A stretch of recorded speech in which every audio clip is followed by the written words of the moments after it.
are serving him with a meek heart is God. You don't need nobody but God. See, and a lot of you guys, I don't know if everybody here is saved. I don't know if everybody that stepped in here has ever heard about God. But I want to tell you, if you are one of the ones that has not accepted Christ into your life, if you think that this message is not for you, let me tell you that it is, because you are God's creation. You were made by God so you could glorify him. And if you're out there not serving God, not doing things for God, then you know what? You're being proud.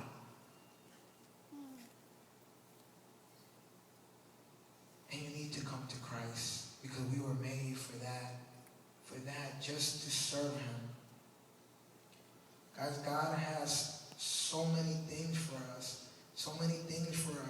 I know that many of you guys, maybe you're the one, maybe right now one of you guys is going through such a tough situation because you sat there, you've helped people, and you've done so many things for people, and you feel like people are running you over, and you feel like nobody cares about you.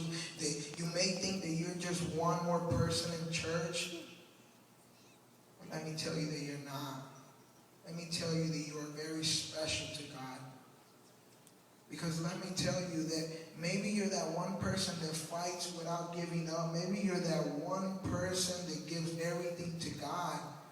And while the person that has a title, while the person that's in charge of things in church has that title,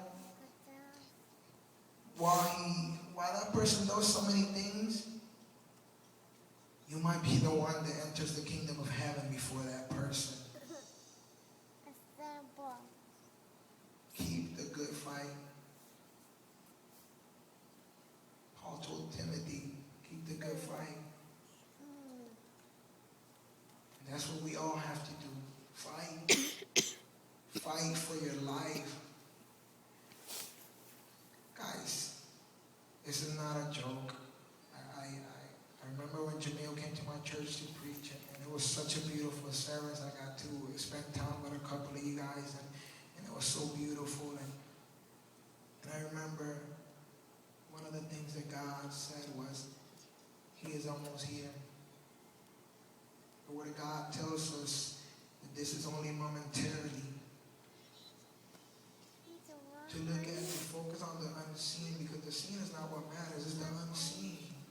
Because this tribulation, the troubles, the hurt, the pain that you go through here, as you look for God, is only momentarily.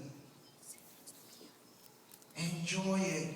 If you're working for God and you're serving God and you're looking for him and you're being hurt, and every time you come home you're crying, enjoy it. Because you know what? You're going through that because the devil doesn't want to see you work for him.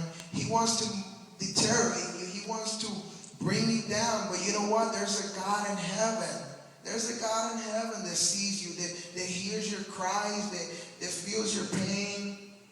And trust me, whether you don't see him or you don't feel him, while you kneel down and you're crying, or you're probably holding the pillow to your face, and guys, don't try to act like you're manlier than anybody else, because I know, and I myself, there's been times I grab the pillow and I'm like, oh my God, Lord, and trust me, I know he's right there, right next to me, and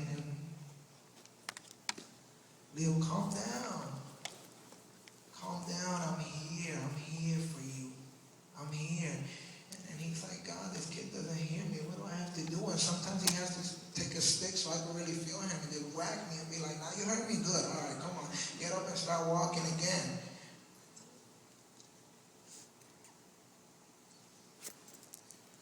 Wow.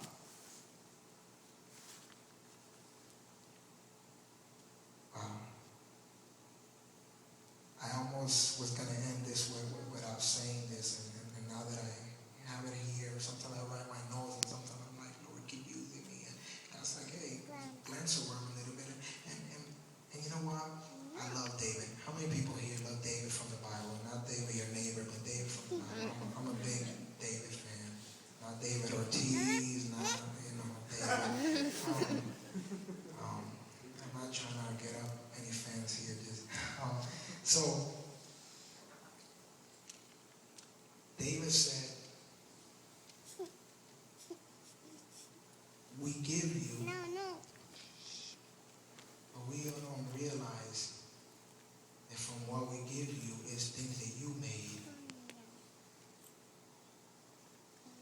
So guys, we do so much here, we take, and we want so much credit, but everything that we have, everything that we stand on, he made.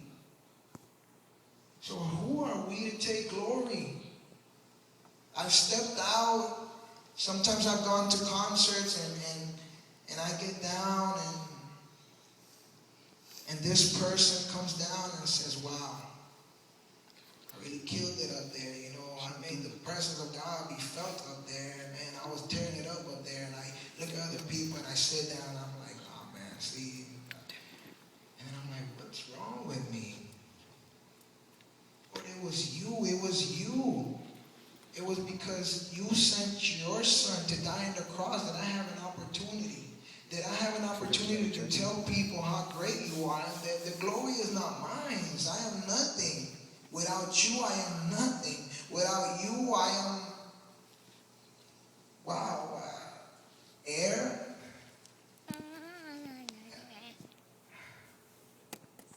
How many times have we not done something or how many times have we done something and we come down? I don't know how many of you guys come up here and speak, or I don't know how many of you guys have had a chance to even pick up the offering or do so many things for God, and people come up to you and say, man, good job, you did a good job, man, God used you. And you're like, thank you. Wrong. Glory be to God. And that's something that I had to learn the hard way. So many times I would come down from the altar and people would come running, oh my God, can I get a picture? And my wife would be like, and I'll be like, glory be to God, glory be to God. You know, but I didn't feel it.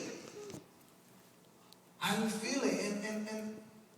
And I had to start working and talking to God and praying to God and God mold me and God do with me and God break this pride, break this man, break everything that I have in me to the point where God, guys, I can honestly say that now I go somewhere and I want to hug and kiss and then just cry with everybody and be like, Jesus loves you. And oh, God, this guy's all sweaty and oh my God, and I just wanted to come tell him how great of a job, but I'd rather go up to it. And my wife's like, listen, the babies are crying. This one's driving me insane. I deal with them every day. Come on, let's go. And I'm like, yeah, let me say bye to one more person and tell them that Jesus really loves them.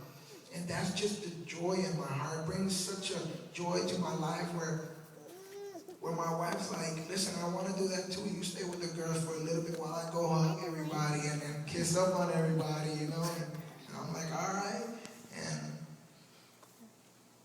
And as I was coming up with the message,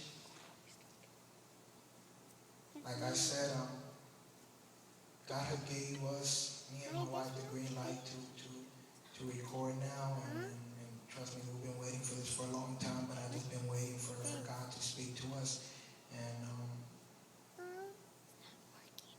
as I was praying yesterday before I came here, I was like, Lord, you know, I wonder what could I name my ministry? Because I'm not the ministry. I'm not alone in here. My wife and my daughters and my son to come will serve you, and they will worship you and glorify your name. And this ministry is not mine, it's yours. And as sure as I said that, God said, you know what you should name it? The honor and the glory be to God. It's the first time I say this, and I feel so proud. I've seen so many evangelists come up and being like,